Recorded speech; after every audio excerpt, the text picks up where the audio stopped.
ситуации со стадионом на Крестовском острове опасно делать прогнозы. Первый раз торжественно открыть спортивную арену власти Петербурга планировали еще 7 лет назад. Но и сегодня говорить, когда долгострой наконец заработает, неблагодарное дело. С уверенностью можно сказать только, что это произойдет не в ближайшие 3 месяца.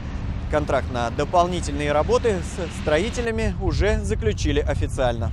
Им предстоит устранить вибрацию поля. Выкатная площадка, которой так гордились инженеры осенью, заходила ходуном под ногами у экспертов из ФИФА.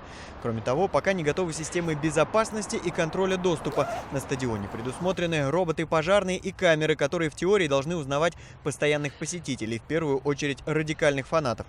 Все работы в уходящем году оценивали в 41 миллиард рублей, но оказалось, что смета вырастет еще на 952 миллиона. Хозяин страны решил так. У государственного бюджета денег мало, сейчас кризисная ситуация, приходится срезать все расходы.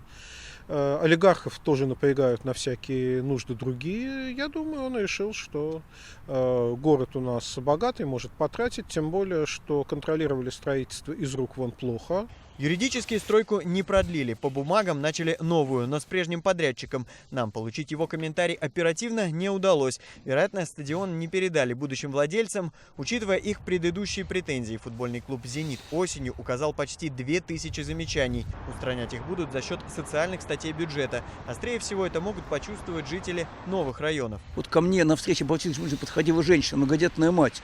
Я говорю, что с огромнейшим трудом ей удалось одного из детей записать в детский сад, что крайне нужен еще детский сад, нужна еще школа. Строить школы, садики и поликлиники – это обязанность городских властей, это не их меценатство, не их добрая воля, не их хорошее отношение к гражданам. В теории власти рассчитывают получить деньги в бюджет обратно с предыдущего подрядчика.